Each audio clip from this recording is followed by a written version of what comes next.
Yes everyone, what's going on? This is Stephen Howson and this is a preview from an airport now. It is what it is. We expected to have one last day in Perth, but then hotel reception came knocking and was like, you need to get out, you're supposed to be checking out today.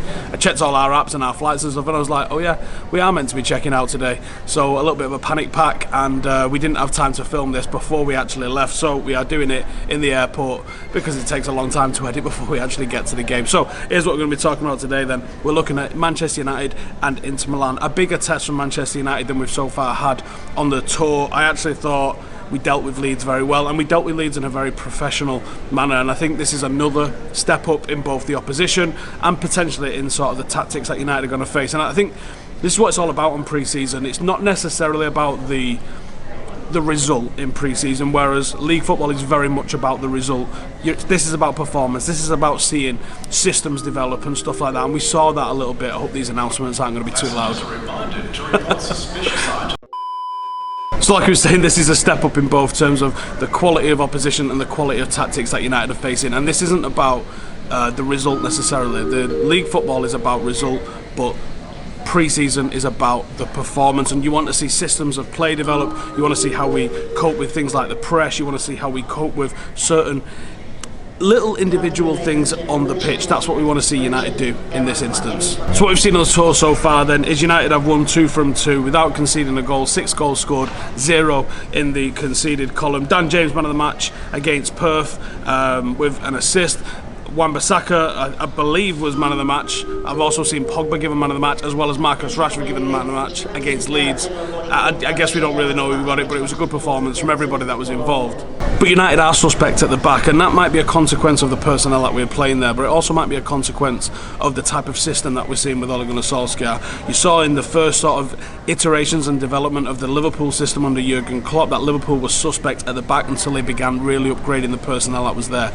They're still potentially suspect at the back, but they are dealing with it very, very well as a team.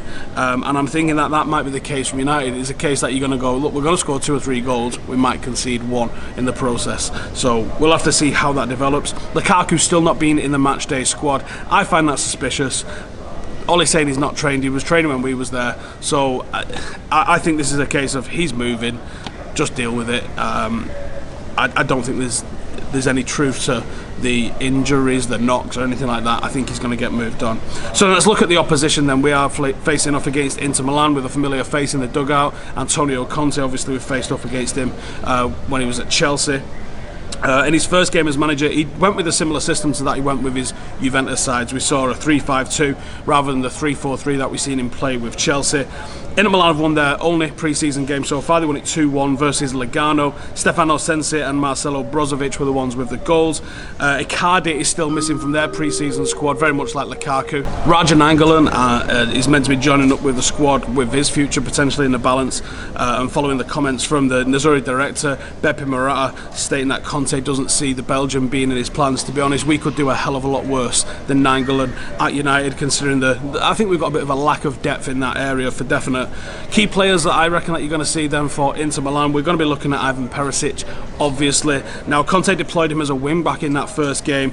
Obviously, he's previously been linked with United. We know why. The crossing ability of him is absolutely fantastic. Scored against England in the World Cup semi-final. Big game player. Last season, 8 goals, 3 assists in Serie A. He is physical, he's strong in the air, he's good at holding the ball up, as well as being a counter-attacking threat, especially in this new wing-back role. So that's something that United are going to have to deal with, and that's something that I think that is going to probably be a bit of a threat for us.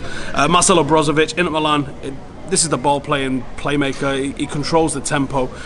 He's going to be the heartbeat of this side. If we want to play a high press, this is the guy that we're going to have to focus on. Keep the ball away from him, probably man-mark him. In Serie A, he managed nearly 80 passes a game, 78.8 passes per game, and 7.2 long balls per game.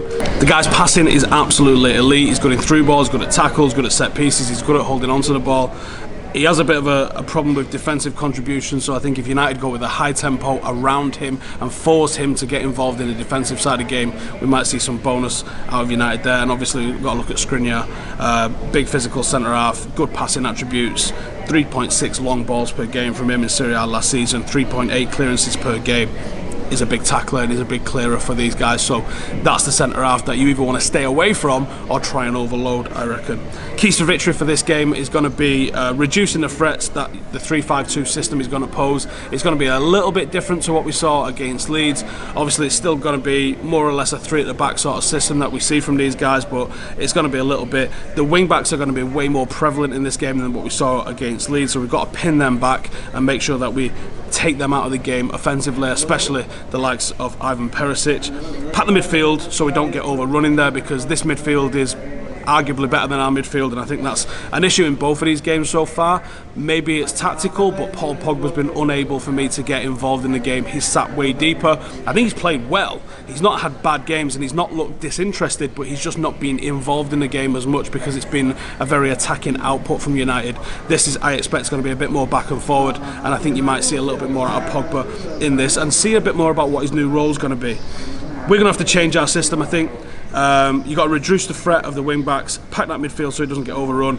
If you look at the 16-17 season, United lined up with the same system to match Chelsea on the pitch, and we won 2-0. So I'd expect somebody like Juan Mata to maybe do a man-marking job on Brozovic the same way that he did with Jorginho in the Cup last season. I think that'd be a good key to victory for United. And finally, let's get 2 centre-forwards in between the 3 centre-halves. Let's really go for it, because for 3 centre-halves to mark 1 striker, there's nothing to it. Let's go with Mason Greenwood and Marcus Rashford to get in and around those centre-halves, turn them around and cause them problems. We do that and I think we're going to have a very good time with the ball at our feet. That being said then, my predicted lineup for this game is going to be a 4-4-2 diamond, something that we've been sort of hovering around that we think Solskjaer might go with, and I think he probably should go with in this instance.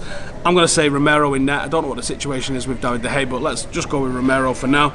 Wan-Bissaka and Shaw as fullbacks. I'm going to go with Lindelof, and I was impressed with Bayer to a certain extent. Don't know if he's taken a knock, but I'll go with Bayer, and if not Bayer, we're going to go with Axel Tuanzebe in there, unless there's something going on with this potential loan that we've heard of.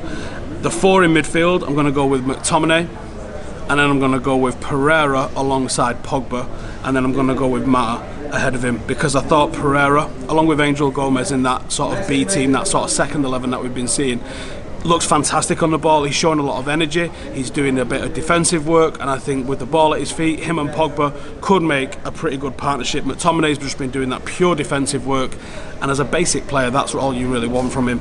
That is a good midfield, I think. Probably lacking a little bit in legs and pace, potentially, but you're getting the pace up front. So the 2 runners, the players that you want to be cutting in and around, is going to be Mason Greenwood, who's looked fantastic, and Marcus Rashford. In this game, I'm expecting to see this 11 for at least 60 minutes before Ole Gunnar Solskjaer starts to switch it up and go with that second 11 and sort of giving minutes to everybody else in the squad as well. So key players for United, Wan-Bissaka and Luke Shaw. Those 2 are going to be absolutely vital for our victory against Inter Milan if we're to get one, because the wing backs are going to be coming at them and they're going to have forwards coming at them as well. So they're going to have a very good game defensively, but also offensively get forward and push them guys back. Mason Greenwood, deployed a guy up front with Marcus Rashford. They've already been switching left and right with each other anyway. Let's get them as a partnership together and see if there's any sort of connection. I can't think of another team in Europe that has got 2 homegrown under 21 forwards that could be running shit the way Marcus and Mason are. There could be something special in that, so let's get them 2 playing together. And finally, Paul Pogba, the only world-class outfield player that Manchester United have got. Let's see him control the tempo. Let's see him make a mark on this game, because I think that the fractured nature of a game against someone like Inter Milan, you're going to see spaces open up, and that's where I'm expecting to see Pogba pop in. Against Perth and against Leeds, they did sit back against us. I don't think Inter Milan are going to show us that respect, and this is where I expect to see Paul Pogba do something crazy. Ollie's given a couple of quotes, one on Mason Greenwood, and he says he has a chance to start against Chelsea. I won't say it's a possibility, I'll say it's a good possibility if he keeps on as he does. Movement, cleverness, he's going to be a very good player, natural footballer, he can play anywhere along the front line. On the squad, he said the squad is strong. Today shows that we have strength in depth, young players coming through and pace up front, absolutely. On the style of play, says we scored 4 goals, you are always happy with that. We created more chances in the last game, it was a good workout. That is it for the preview. Thank you for tuning in. Make sure to subscribe, get some questions in as well, because we might be doing some Q&As, and if you are in Singapore, I guess we'll be seeing you out there very soon. See you in a bit.